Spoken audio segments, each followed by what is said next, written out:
Assalamualaikum warahmatullahi wabarakatuh. Waalaikumsalam warahmatullahi wabarakatuh. Dan selamat pagi menjelang siang. Puji syukur kehadirat Allah Subhanahu wa Ta'ala, karena rahmat dan taufiknya lah sehingga kita sudah masuk di pertemuan kelima di semester genap mata pelajaran bahasa Indonesia. Di pertemuan kelima ini kita masuk ke materi menjelaskan pola-pola penyajian teks negosiasi, ya, di mana sebelumnya kita sudah pelajari faktor penyebab terjadinya dengan negosiasi. Saya ulangi, faktor penyebab terjadinya negosiasi. Kemudian pertemuan keempat itu alasan yang tepat yang bisa digunakan dalam bernegosiasi. Nah, sekarang pola-pola penyajian teks negosiasi, ya. Jadi penyajiannya, ya, kalau yang disajikan itu biasa makanan. Nah, bagaimana pola penyajian penyampaian teks negosiasi? Oke, saya suruh dulu siapa biasa disuruh membaca. Rizka Amalia, bisa dengar suara saya?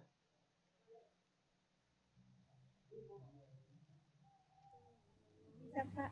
Oke, silahkan dibaca kegiatan 3. Menjelaskan pola-pola penyajian teks negosiasi. Pada awal, kamu telah membaca contoh-contoh teks negosiasi yang disajikan dengan pola penyajian yang berbeda. Teks pertama tentang negosiasi pembeli dan pedagang buah disajikan dalam bentuk dialog. Penyajian negosiasi dalam teks tersebut diwujudkan dalam bentuk dialog menggunakan kalimat langsung. Bandingkan dengan negosiasi Rani dan ayahnya dalam HP baru. Teks ini disajikan dalam bentuk cerita pendek dengan pola penyajian gabungan antara bentuk narasi dan dialog. Kedua bentuk penyajian teks negosiasi tersebut merupakan wujud negosiasi lisan yang dituliskan. Namun, tahukah kamu bahwa selain itu ada juga bentuk negosiasi tulis? Setujukah kamu apabila surat penawaran dan pemesanan barang dan surat lamaran pekerjaan termasuk teks negosiasi? Jelaskan alasanmu. Oke, terima kasih Rizka sudah membacakan.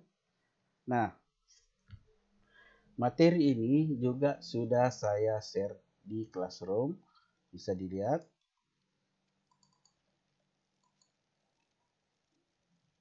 Saya cekkan dulu Classroom-nya.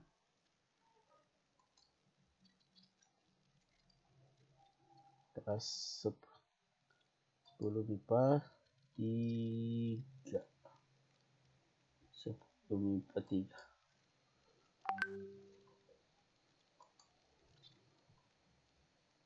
Oke, pertemuan kelima.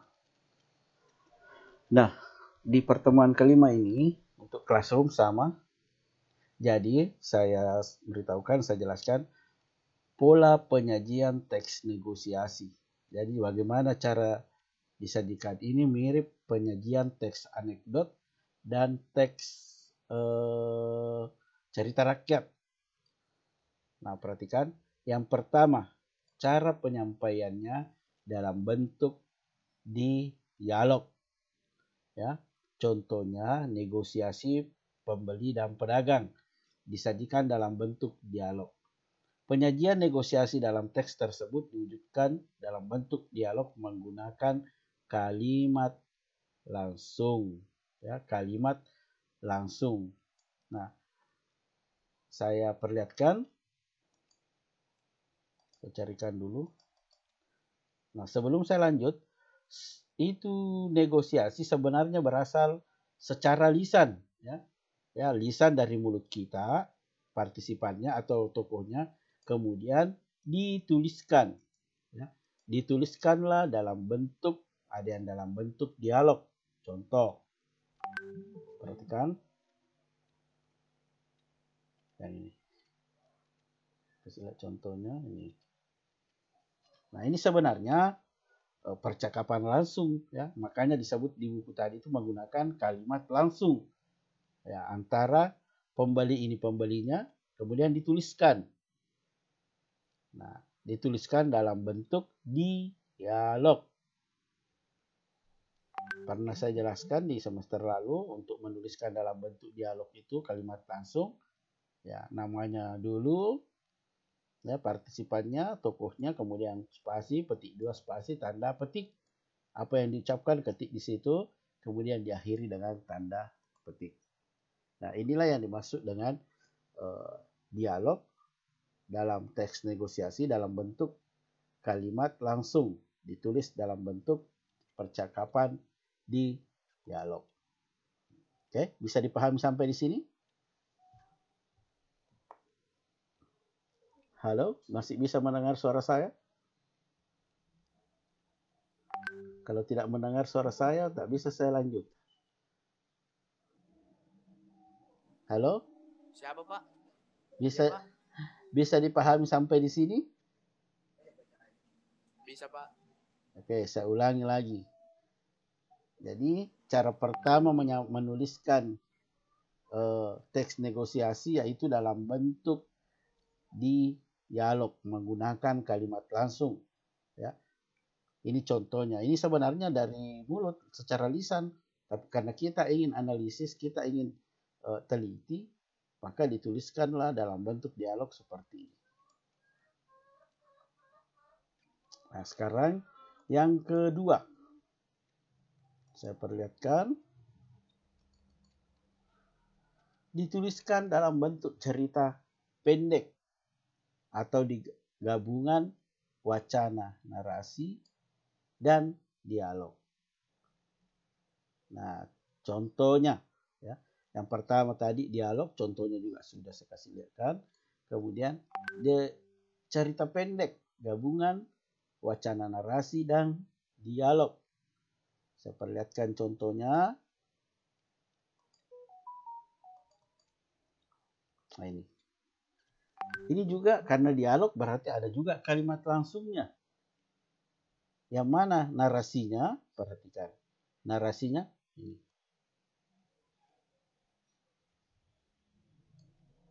Perihal HP barunya, ini narasinya. Sesungguhnya sudah lama Rani menginginkannya. Beberapa kali ia membujuk ayahnya agar dibelikan HP. Gagal meminta langsung pada ayahnya, Rani pun minta bantuan ibunya. Namun tetap saja usaha Rani gagal. Minggu lalu, Rani benar-benar berusaha meyakinkan ayahnya betapa ia sangat membutuhkan HP. Jadi inilah masuk kategori wacana narasinya.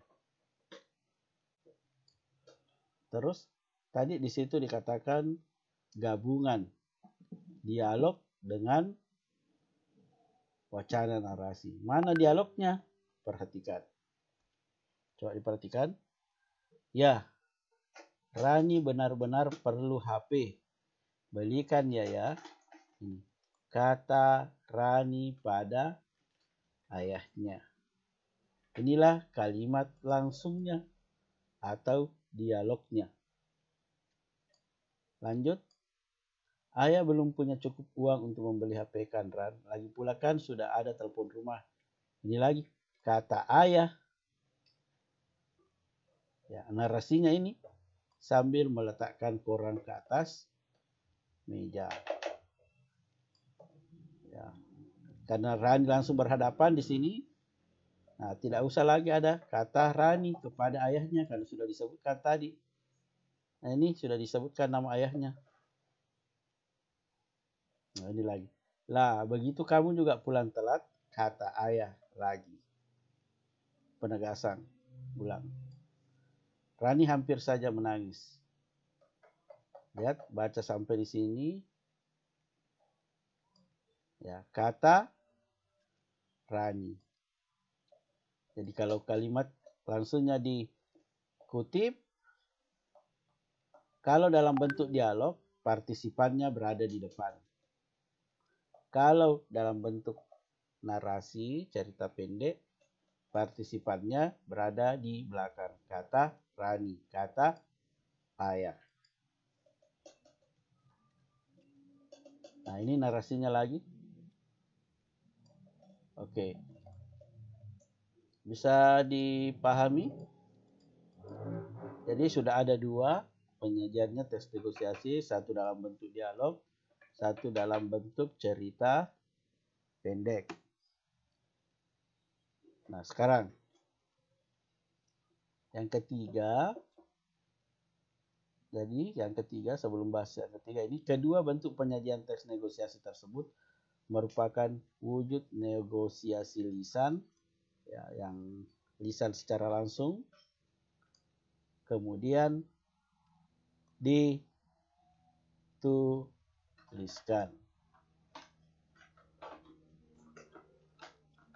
Lanjut.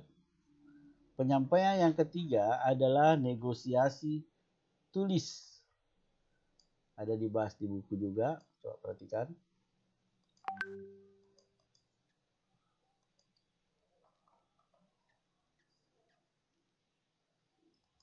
Bisa dilihat.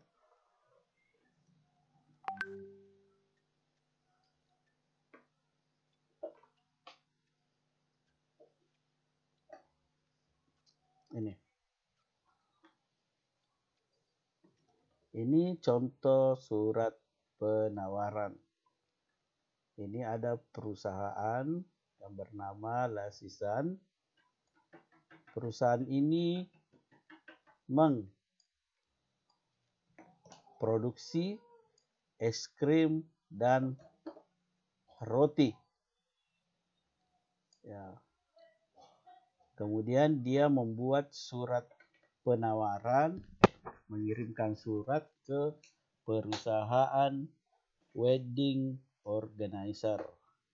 Yang dimaksud dengan wedding organizer yaitu perusahaan yang menyiapkan perlengkapan pesta pernikahan.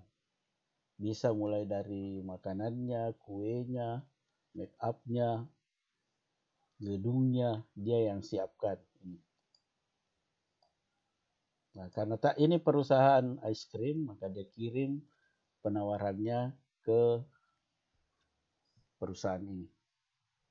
Nah, ini penawarannya.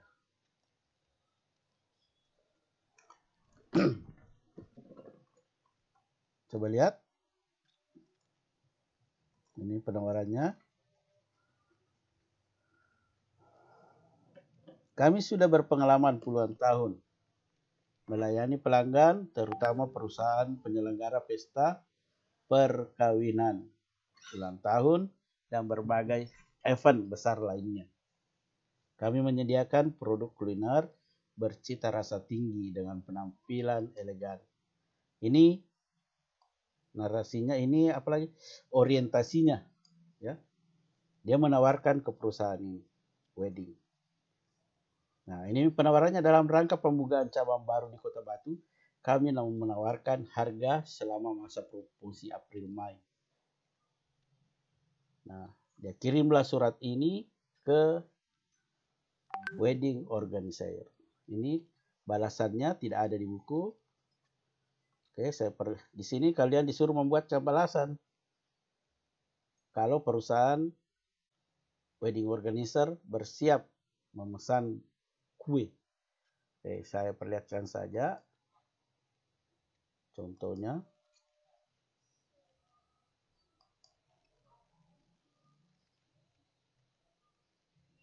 Balasannya. Ini yang biasa naik di ujian nasional dulu.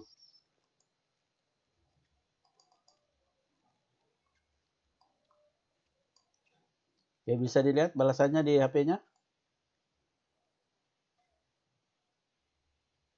Bisa, Pak. Oke, bisa ya. Nah, ini sama tadi. Ada kop suratnya, ada logo perusahaannya. Ya. Yang terhormat Lasisan Ice Cream and Bakery, perusahaan ice cream dan roti. Ya, kami telah menerima penawaran produk. Ya. Nah, ternyata perusahaan ini menyetujui penawarannya. Ya. Dalam rangka menyelenggarakan pernikahan putri salah satu pejabat di lingkungan pemerintah, kami ingin mengajukan pemesanan es krim. Adapun jumlah tamu adalah 500 orang dengan harga paket es krim sebesar 2.500. Dipersilahkan menghubungi kontak person kami untuk negosiasi lebih lanjut ini.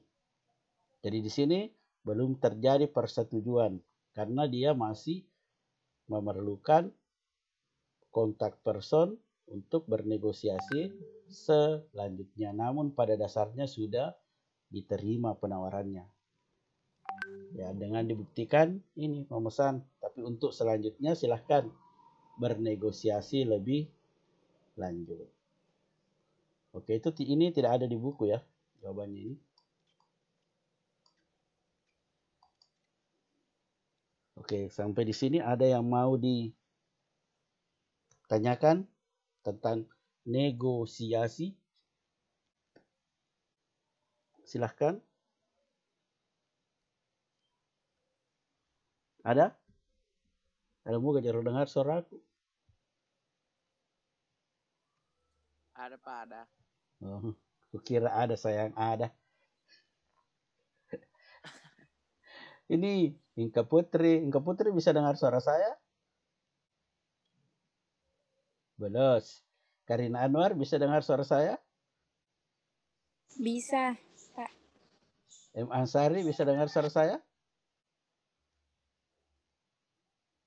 Belos. Nur Hikmawati Hasan bisa dengar suara saya? Bisa, Pak. Oke. Bisa, Pak. Putri Kurniati bisa dengar suara saya? Bisa, Pak. Rizka Amalia Anwar? Bisa, Pak. Bisa ya. Oke, meskipun delay.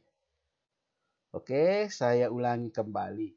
Materi kita hari ini yaitu menjelaskan pola bagaimana caranya teks negosiasi ditulis. Ternyata caranya ada 3.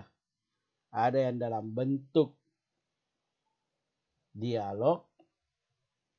Yang pertama, jadi kalau bentuk dialog sebenarnya itu dari ucapan langsung, dari lisan, tapi dituliskan. Jadi saya ulangi, dituliskan dalam bentuk dialog. Kemudian yang kedua, ya, dibuat dalam bentuk cerita pendek. Ada orientasinya, digabungkan lagi dengan narasi, ya, dalam bentuk wacana narasi. Saya ulangi, ya, dalam bentuk wacana narasi, dibuat dalam bentuk cerpen. Kemudian yang ketiga, yaitu dibuat dalam bentuk penawaran, kemudian penawaran, kemudian dipesan di atas kertas dalam bentuk teks tertulis. Nah, itu ada 3. Nah, sekarang yang saya mau jelaskan adalah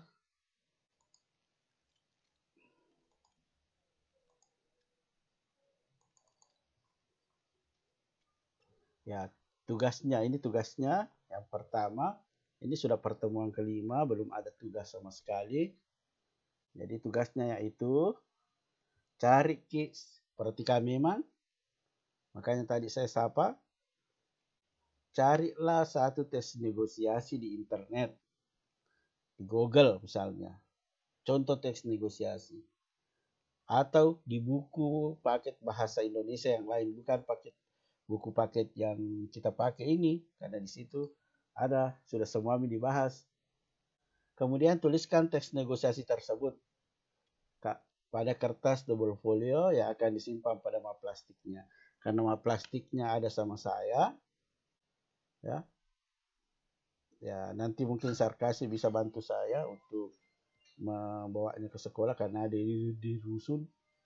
Nanti saya umumkan kapan bisa diambil itu bukunya. Tapi kerja memang di map di kertas double folio. Nanti tinggal di CCP karena lengkap di. Mengerti nomor 1? Mengerti, Pak. Mengerti. Mengerti, Pak. Yang tidak mengerti bilang memang tidak mengerti. Supaya saya ulangi lagi. Ada Temi. Temi mengerti? Temi Adrian lagi di mana posisi? Di Pangkajene, Pak. Hujan di Pangkajene? Iya.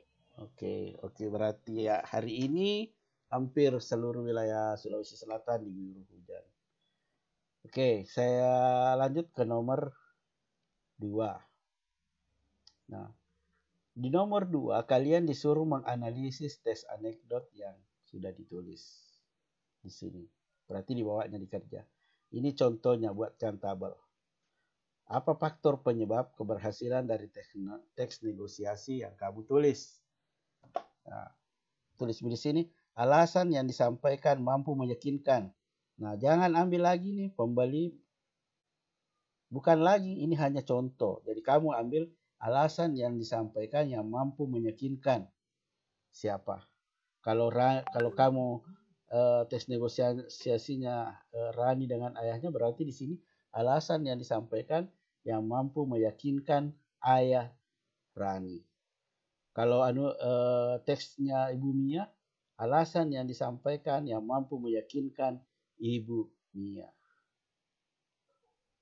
Paham? Paham, Pak. Oke. Kemudian, nah, di mana diambil ini ya di teks negosiasi yang kamu tulis. Tulis kami alasannya yang diambil di teks negosiasi. Ini sebenarnya ada semua di teks negosiasi, tinggal mencari yang mana bagian alasan. Kemudian tulis ini tidak memaksa pihak lain. Sama Ji. Ini tidak memaksa pihak lain. Tuliskan kutipannya di teksmu, kamu ambil yang kamu tuliskan. Kemudian kesediaan partisipan untuk berkompromi, menerima perbedaan pendapat. Ini sama juga dituliskan.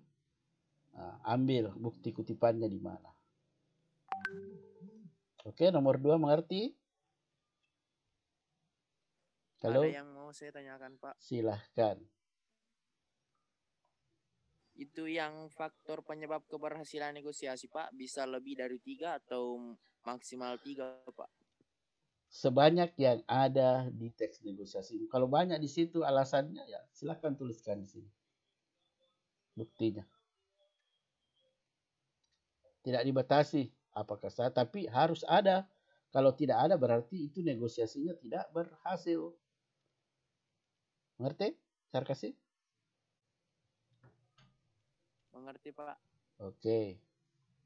Ada lagi yang mau bertanya? Oke, tidak ada. Kemudian nomor 3. Ini pertemuan keempat. Alasan. Ya, tulislah alasan pada teks negosiasi yang sudah dibuat sehingga membuat teks negosiasi tersebut berhasil. Tuliskan alasan yang digunakan. Ini digunakan oleh siapa ya? Tokohnya, partisipannya. Ya, boleh lebih dari satu seperti ini. Mengerti nomor 3? Mengerti, Pak. Oke, yang lain ada yang mau bertanya tentang tugas bab 1? Arsa Madina, ada Arsa Madina? Nomor 3, Pak. Tidak mengerti, Pak. Oke, nomor 3.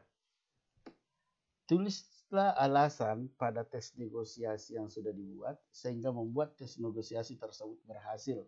Ini sudah saya jelaskan di pertemuan ketiga. Maksudnya, carilah kalimatnya, ya, alasan yang dalam bentuk alasan yang digunakan dalam teks negosiasi yang kamu tulis. Misalnya Rani ya, kalau alasan yang digunakan Rani untuk membujuk ayahnya, 1, teman-teman Rani sudah mempunyai HP. Alasan kedua Rani, ya, bisa mengirim tugas menggunakan HP, ke media sosial menggunakan internet. Yang ketiga, HP-nya bisa dia gunakan untuk mencari materi di internet. Yang keempat, ya, dia bisa menghubungi orang tuanya supaya tidak terlambat pulang. Itu jadi alasan yang digunakan sehingga negosiasi. Nah, kalau ini kenapa tidak jadi? Perhatikan, awalnya kan ditawar 28.000. Apa alasannya? Sehingga pembeli tidak berhasil menawar sebanyak harga 20.000 ya. Alasan yang pertama, barangnya bagus ini, Bu. Ya, tidak bisa kalau 20.000, harus 28.000 karena buahnya masak di pohon. Alasan yang kedua, ya 28.000 ya. Ya, saya ulangi, belum boleh, Bu. Harus 28.000 biar saya dapat untung. Alasannya pedagang menjual 28.000 ya supaya dia dapat untung. Kapan dibawa aja ini tidak dapat untung. Paham? Siapa tadi yang bertanya? Paham, Pak. Oke, paham ya, Nur Mawati. Oke, ada lagi yang mau bertanya? Halo? Nggak ada lagi ya? Oke, kalau tidak ada lagi, saya simpulkan materi kita hari ini. Tadi sudah saya simpulkan, saya ulangi lagi. Jadi materi kita hari ini adalah cara menyajikan teks negosiasi. Yang pertama dalam bentuk dialog, menggunakan kalimat langsung. Yang kedua disusun dalam bentuk cerita pendek yang digabungkan antara narasi dengan dialog. Terus yang ketiga dalam bentuk tulisan, yaitu surat penawaran dan pemesanan barang. Terus yang keempat adalah tugas bab 1. Oke, silahkan nyalakan videonya supaya namanya kelihatan.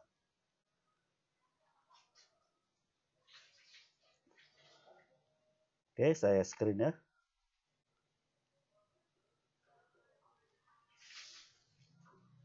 Kalau warna merah berarti ditutup dengan tangan. Tak apa-apa.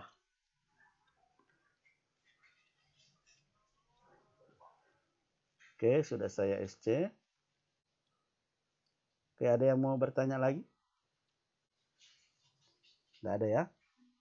Kalau tidak ada, dengan ucapan alhamdulillahirrabbilalamin, pertemuan ketiga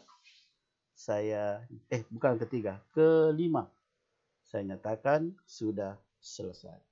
Terima kasih atas kehadirannya dan saya berharap di pertemuan berikutnya tetap bisa hadir. Assalamualaikum warahmatullahi wabarakatuh.